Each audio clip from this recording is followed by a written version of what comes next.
მივესალმებით ჩვენს პირველ სტუმარს, საპარლამენტო უმრავლესობის წარმომადგენელს, რატი იონათამიშვილს. მადლობა რომ პასუხობთ ჩვენს კითხვებს.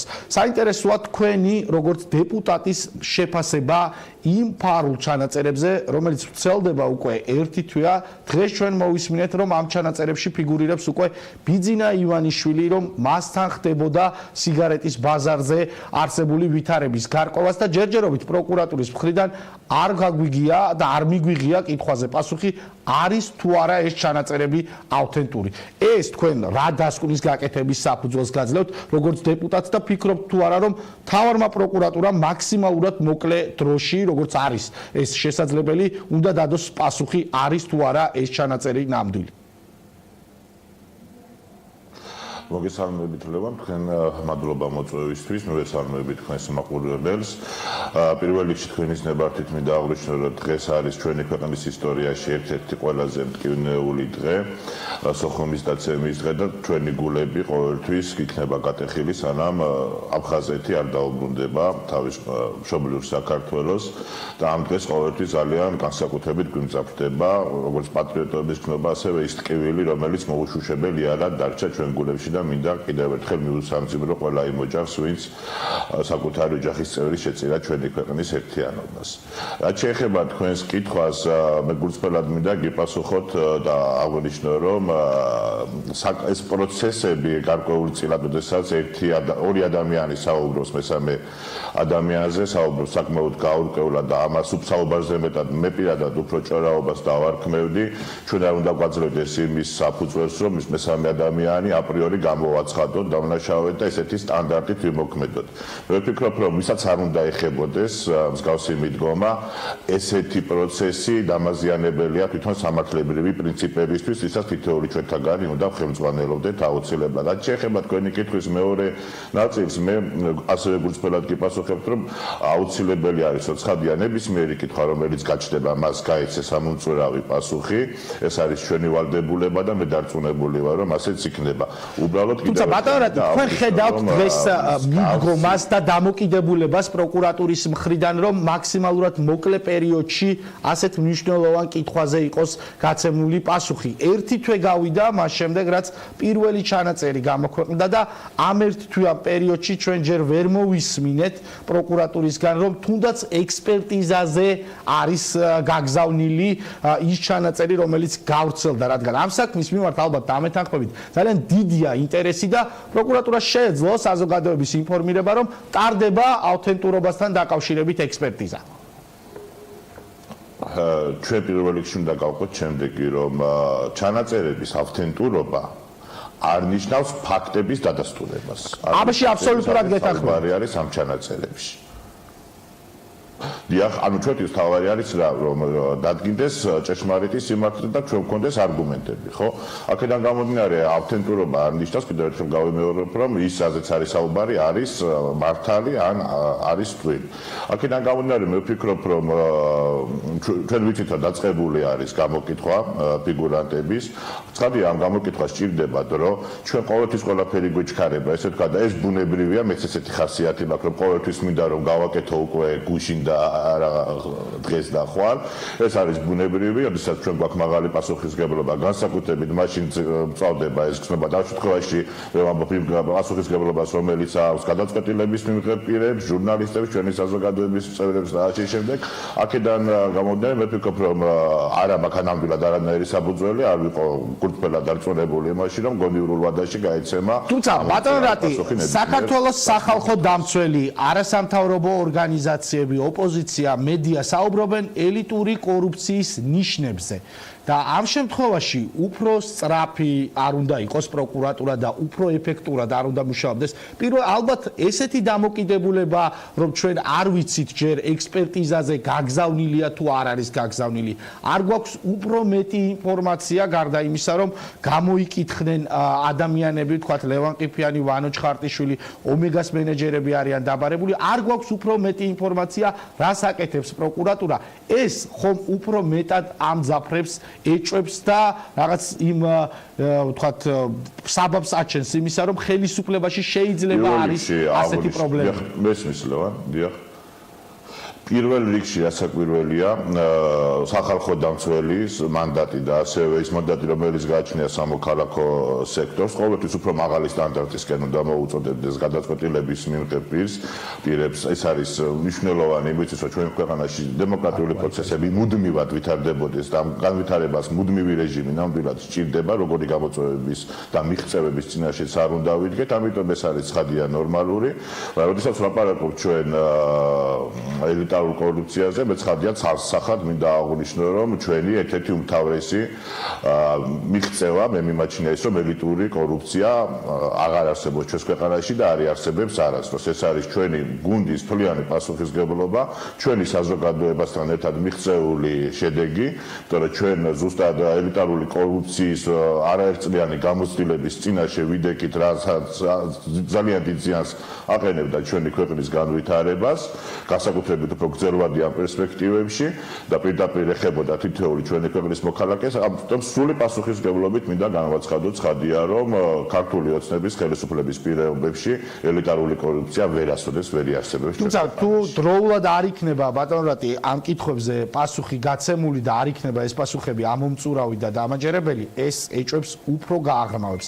იმ ფონზე, როცა ჩვენ ვნახეთ, არ ვიცი თქვენ გაეცანით თუ არა, კვირის პალიტრის ვებგვერდზე გამოქვეყნებული სტატია, სადაც საუბარია, რომ უჩა მამაცაშვილი, ვანო ჩხარტიშვილი, გიორგი გახარია, დიმიტრი ქუმსიშვილს უპირისპირდებოდნენ სწორედ ფინანსურ ინტერესებთან დაკავშირებით და ახლა ქუმსიშვილის წინააღმდეგ წარმოებული კამპანია რაღაც ამის გაგრძელება და შედეგია. დღეს კვირის პალიტრის რედაქტორი ჩვენს სტუდიაში საუბრობდა, რომ კონკრეტულ წყაროებზე დაყრდნობით, რომ ხელისუფლებაში არის დაჯგუფებები, რომელიც ფინანსური ინტერესების გამო დაუპირისპირდნენ კვირიკაშვილი ქუმსიშვილის დუეტს.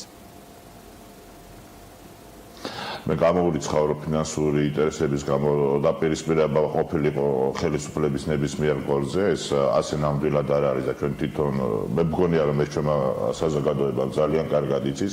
რაც შეეხება ამ კონკრეტულ განცხადებას ან ასევე იმ ჩანაწერების შინაარსს, სადაც კონკრეტული ბრალდებები ისმის ნებისმიერი სხვადასხვა ყოფილი თუნდაც ხელისუფლების წევრების მიმართ, მე ვფიქრობ, რომ თითოეული ჩვენთაგან გვაქვს პასუხისმგებლობა, რომ მაქსიმალურად ვითანამშრომლოთ სამართალდამცავ ორგანოებთან. თუ სადმე ვხედავთ, რომ ამ გარკვეული თქვა და რისკი არსებობს, ჩვენ მაშინათვე უნდა ამოვიღოთ ხმა და მაშინათვე უნდა მოვახდინოთ ამისი ხმამაღალი დაფიქსირება. ეს თითოეული ჩვენთაგანის ინტერესია და ეს არის ერთმანეთისადმი არსებული პასუხისმგებლობაც და არა მარტო საკუთარი თქვა კომპანიის მიმართ, მაგრამ როდესაც იკვეთება გარკვეული ინტერესები, ამ შემთხვევაში გულისხმობ იმას, რომ რაც თავარია პროცესები ყოველთვის მიმდინარეობს გამჭვირვალედ. ჩვენ უზრუნველყოფთ ამას და აკვირდებით ამას, რომ პროცესები იყოს გამჭვირვალე. თუ სადმე გამოძიება ხდება, მაქსიმალურად უნდა იყოს ეს პროცესი ღია.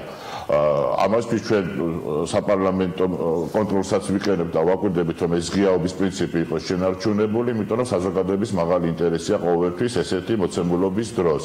მაგრამ მეორეს მე მინდა რომ აბსოლუტურად განყოთ ერთმანეთისგან, როდესაც ჩვენ საუბრობთ დავალიანებას ბიუჯეტის მიმართ. დავალიანება ბიუჯეტის მიმართ არ ნიშნავს, რომ ჩვენ ხელისუფლების კონკრეტული წევრების მიმართ გვაქვს დავალიანება. ეს ნიშნავს, რომ ჩვენი საზოგადოების წინაშე გვაქვს დავალიანება პირველ რიგში, ხო?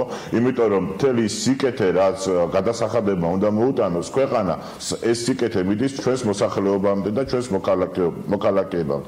ანუ იმ ადამიანებზე, ვისაც სახელმწიფოებრივი სიკეთე ყველაზე მეტად სჭირდება და ეს არის მათი პირდაპირი ერთ-ერთი ფუნდამენტური უფლება. აქედან გამომდინარე, ეს ორი ნარატივი ჩვენ ერთმანეთისგან რადიკალურად უნდა გავყოთ და მე არ მომწონს, როდესაც ერთმანეთთან ხდება ამისი დაკავშირება. არც ერთი ბიზნესი არ დგას ამ კანონზე, მაგრამ არც ერთი ბიზნესი არ დგას ჩვენს მოქალაქეებზე, მაგრამ ისევე როგორც არც ერთი სახელისუფლებო შტო და რგოლი მით უმეტეს არ დგას ჩვენს მოქალაქეებზე, მაგრამ ყველაზე მაღლა დგას ჩვენი მოქალაქეობა და ამ სახელმწიფო დოვლაპში თითოეულ ჩვენთაგანს ჩვენი წვირის შეტანის ვალდებულება გაგვაჩნია. და მე ვფიქრობ, რომ არ არის სწორი, როდესაც ხდება ამასთან ერთმანეთთან დაკავშირება, რომ თითქოს და ჩვენ აი რაღაც ამხერხებით ვეცადოთ იმას, რომ გარკვეული საგადასახადო შეღავათები მოვიპოვოთ.